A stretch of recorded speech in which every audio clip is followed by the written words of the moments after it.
She Dreams Elsewhere. And let's roll the trailer.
That is She Dreams Elsewhere. We have Davionne on the line. The game looks really amazing. We were playing it earlier, and we played the trailer yesterday, and people were really digging it. Yeah, I love the visuals in the game. It's aesthetically, it's just breathtaking.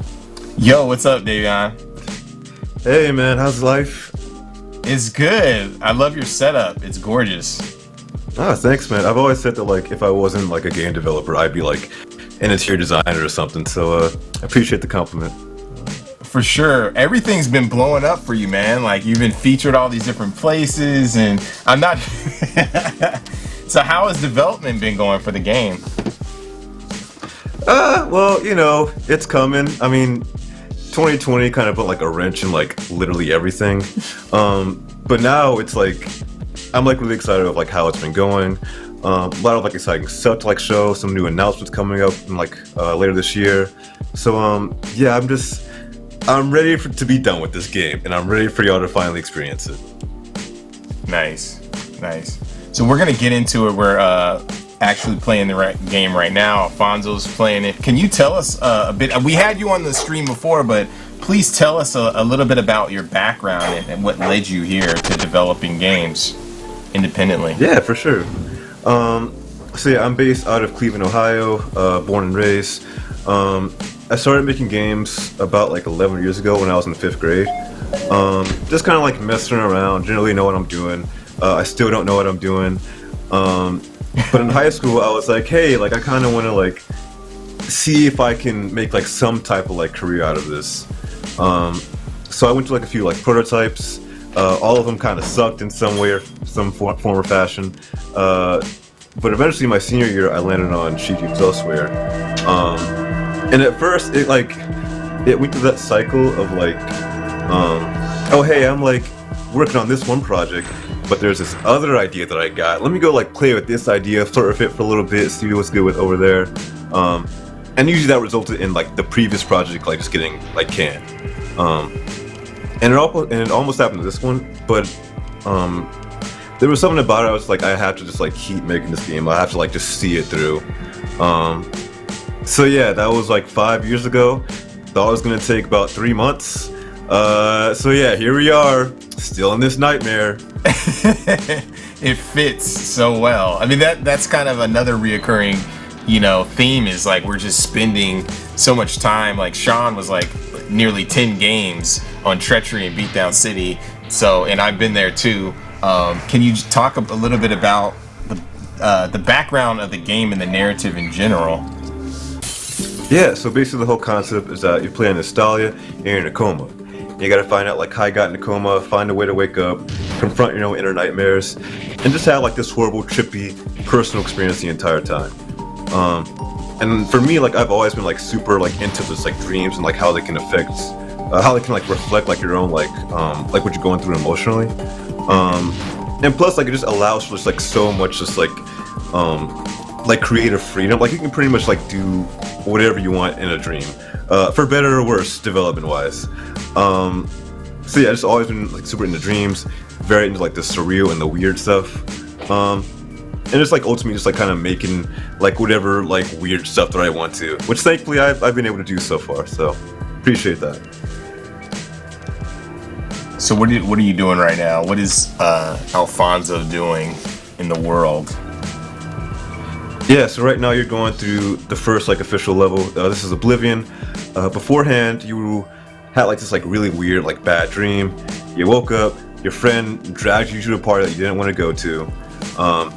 And at that party you were like, not really feeling this, had an anxiety attack, fun times.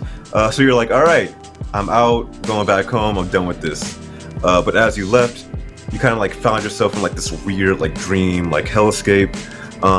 So now at this time, like Dolly's just kind of like trying to like find her way out, just figure out like what is going on, find her dog because like her dog's here for some reason. And yeah, it's, we'll see where it goes from there. Can you describe the combat? Because I think it's really interesting. It has that kind of Phantasy Star aesthetic, you know, old school.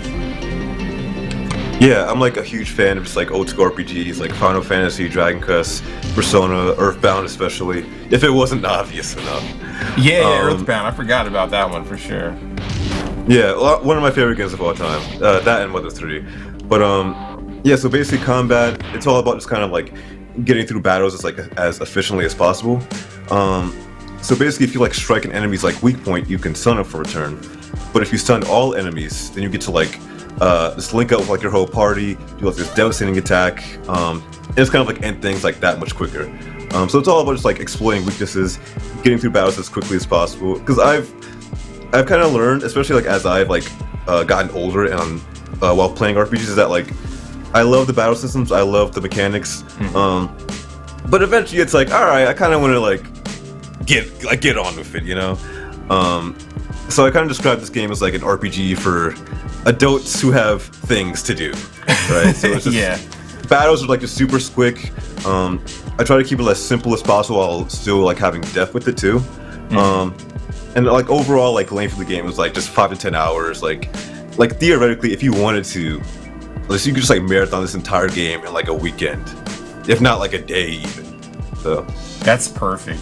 How did you use contemporary mechanics for a game that has kind of that old school appeal? It just kind of like comes to like my own like personal preferences. Like I said, like I love like the whole like old school style, but like I didn't want to bring like more like quality of life updates to it. Like there's no like random encounters. Your HP and your SP, like they restore like after every single battle. And then the final game is going to be like difficulty options, more accessibility options. Just basically any way that like more people can like get through this game. I'm cool with that. That's like my goal.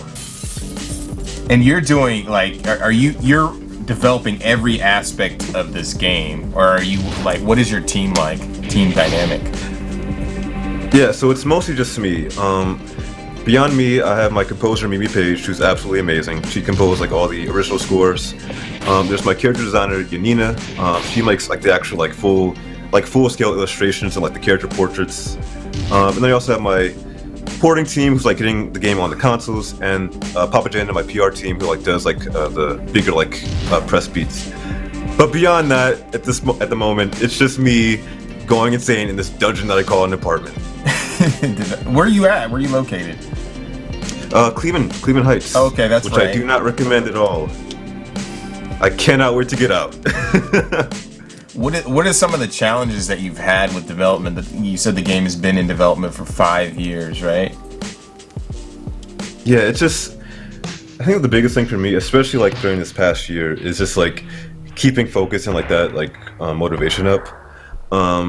Especially like in this past like 12 months where it's like every day it's just the same. Like I barely leave the house. Like I'm always surrounded by my game. Like I was talking to my friend like a few months ago, and he was like, yeah, like you decorate your apartment just like your game. And I was like, oh my god, you're right. Like I'm too lost in the sauce. Like I'm trapped here. So yeah, it's just like kind of keeping up that motivation, just like powering through and like prioritizing well. I'm still struggling with that, but like it ultimately you just gotta take it one day at a time.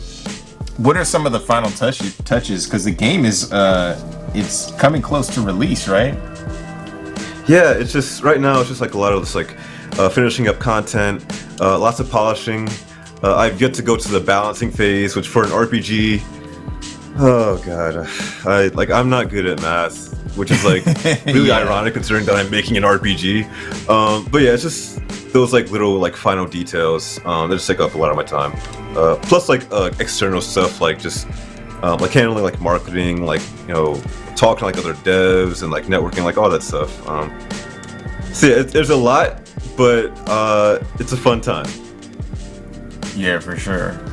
I was always thinking about what it would take to make, a real-time strategy game or a turn-based like tactics game, and then I thought about that math problem, and I'm like, damn, that requires some, additional skills for sure. So I feel that, but I never thought about that, balancing for your game in general.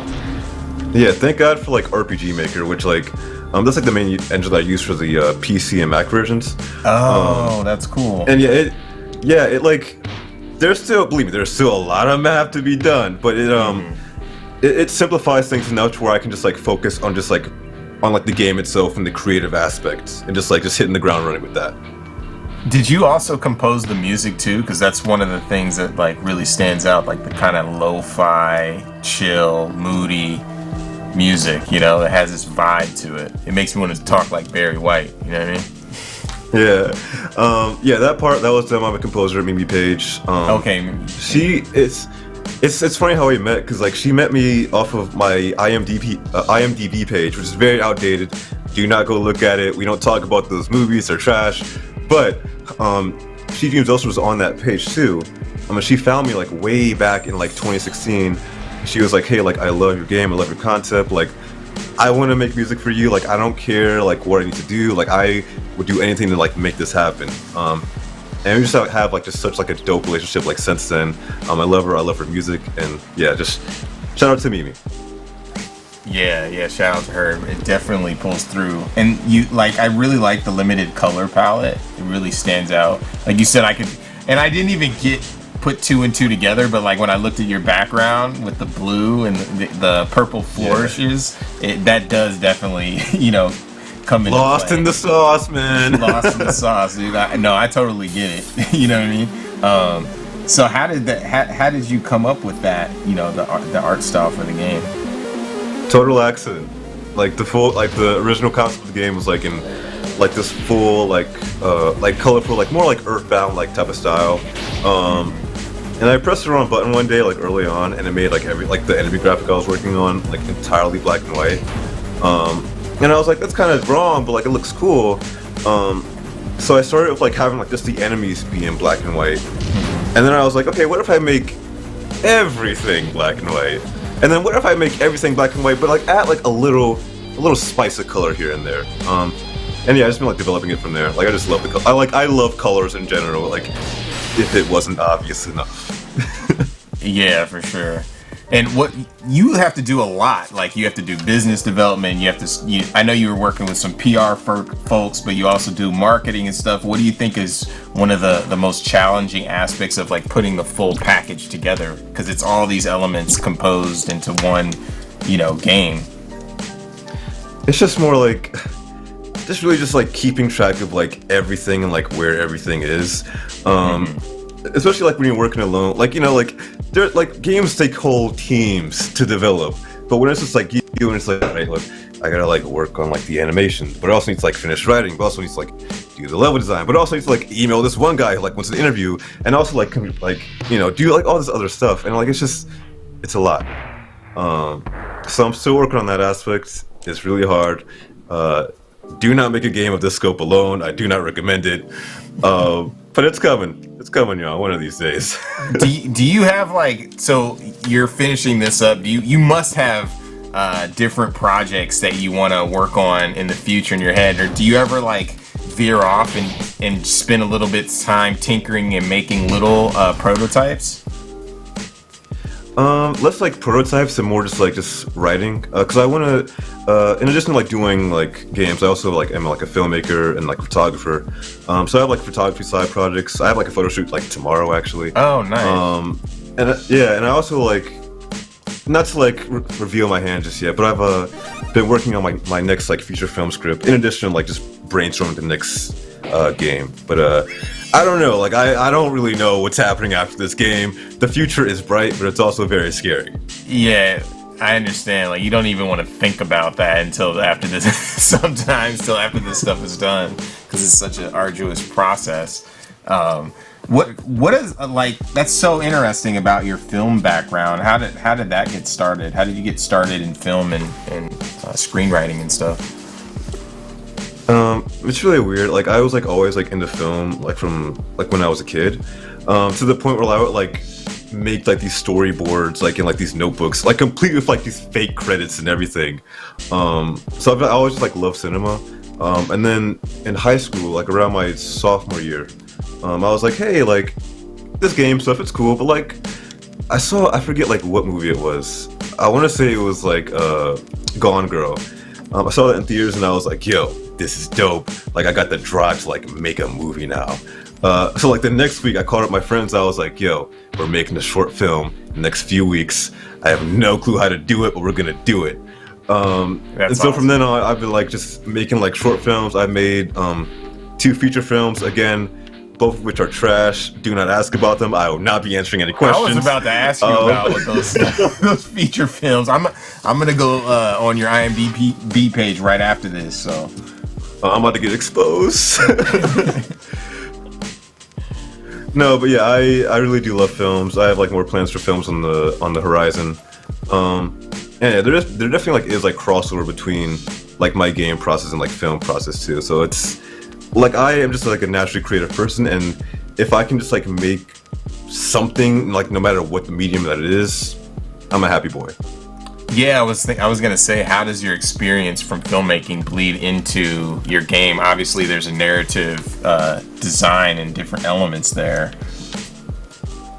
It's just like a lot of this, like just kind of like capturing that, like I feel like I'm gonna pronounce this wrong again, like mise en scène, like just like capturing like the right like vibe, like directing it like to like fit the vision, and also like from a more like production standpoint, like. Filmmaking is like inherently just like a much more, well not like much more, but in my current situation, it's much more collaborative compared to like this game where it's like, it's mostly just me. But even still then, like just having like those skills to like collaborate and like connect with like other like partners and like the press and like all that stuff. Stuff like that, it really comes in handy too. So for sure. What would you recommend aspiring developers do to get started in the business as a developer? Don't. Video games are hell, man. Why would you? I don't even know why any of us are doing this. But if you're gonna continue on with that foolish decision like I did, and which I'll most likely continue to do, I would just say, just get started. Just make something. Start small, especially, but just like the biggest step is really just like making that first step. No matter like what form it takes, just like put your voice out there, get feedback, put it out to the world, and just like keep making stuff afterwards. Because no matter like what I've made or like the quality that it's been, like I've always like learned something from each and every single project that's like grown over time. Like Sheet Dreams Elsewhere, it would not be like what it is today, like without like all those like past games that I've done for fun, without like all like the shitty like feature films that I've done.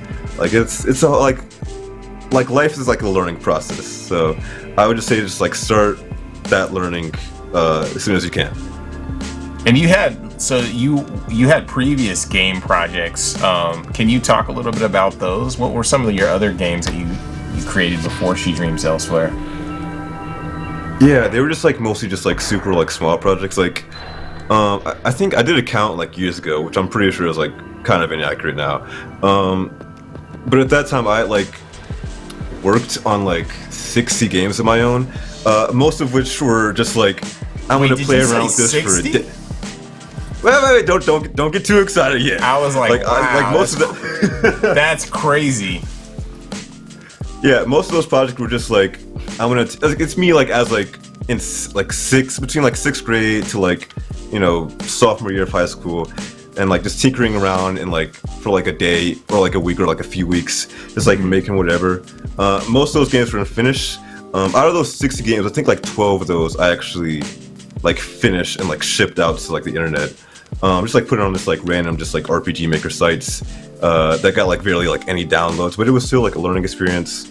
And it was still like a good chance to like just connect with like some sort of like external like game dev community too. So again, like it's all like a learning process. Yeah. How did that work when you started in the community? Is that community that you've been working with like still there? Are you still communicating with the same people who tried your games early on? Because I think that's like an important part of the process is kind of building a community surrounding your vision as a director of these games. Yeah, I've like always just like loved like the RPG Maker community. Been involved since like pretty much since I got started with RPG Maker like all those years ago. And there's people from like way back then, like we're still like friends to this day. Like even like on Facebook and like Instagram, we're always just like hitting each other up, like still following each other. And yeah, they've always been like just super supportive. I definitely made like a lot of mistakes starting like back in the day, like especially like when I got started like making games. It was also like my first time like really like communicating with other people on the internet as like a fifth grader. So it's like there was definitely like some just like looking back, I was like, oh man, like why did I say that? Why did I do that? Like why? But again, learning process. Mistakes are made, but we get past them. Yeah, it's really cool, like that, the Unreal community and the Unity community and like the RPG Maker community, like there's such a large breadth of content and creators, hobbyists and professionals and stuff. It's so interesting. We got to tell Alfonso where to go in this game. I'm making progress, man. He's smashing it up. Oh, you are? You actually? You putting in that work. I see you. Yeah, I'm getting these enemies. Yeah. You gotta hit those weak points, man. Experiment with skills. Yeah, you're smashing it up for sure. And you got that limit bar filled too. You could use your Dahlia special skill if you want to. I mean, you're the one with the sticks, Some skills you got. Roast. Where do you get the ideas for these characters? These enemies are super dope looking. Usually just like either my dreams or just like random like shower thoughts. And also just like I'm inspired by like art, like just in general. Like literally this entire apartment, like there is like not a single blank wall around it. So yeah, I love just kind of like experimenting around with stuff.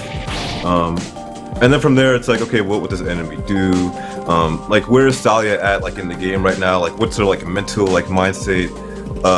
What like lesson does she need to learn right now in this level? And like how do I make her learn that like through either the narrative or the mechanics in like the worst possible way? So it's a fun time. Yeah. So it like her mental stability progresses. How is the story progress along with the gameplay? Yeah, ultimately it's just like a story about like how it's okay to not be okay. Okay. And even though like the concept and like some of like the like aesthetic is like kind of like comes off as like just like very just like moody and like dour. Ultimately the whole story is like it's like a story of like just keeping up hope and like optimism even in like the darkest times, which I'm not sure if anybody can relate to that right now.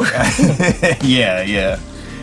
Cool. Yeah, I was kind of joking about that yesterday with Cup of Noodle when we were looking at the trailer about how it's like, it was like last week it was raining outside, and this is like just the perfect game that fits that, that mood. You know what I mean? What kind of games do you like to play? I was gonna say to get you in the mood, but that's a little suspect. But, that kind of like take you away from development. So I literally play Smash Ultimate every single day, multiple times a day. That's like how it's kind of like how I get like my like anger and frustration out low key. It's like going online, getting my ass beat most of the time. Yeah, I Smash, Fortnite, Rocket. And again, like just getting bodied by like these random kids. Yeah, it's like it feels horrible, but like it feels good to just like release it. So shout out Nintendo for that one. Yeah, for sure. The game is super dope. Well, thank you so much for sharing She Dreams Elsewhere. Thank you. As Davionne Gooden. How can we find you? How can we find the game? Yeah, so me personally, I am at Davionne Gooden on Twitter, Instagram, and TikTok. And for the game itself, I'm at Studio Xavier on Twitter and Instagram. Not on TikTok yet, but soon. I've been dragging my feet on that. Do not sleep on TikTok, it's amazing. But yeah, wish us the game on Steam. If you want to, it's a free country. And yeah, it's coming out eventually, one of these days, I promise.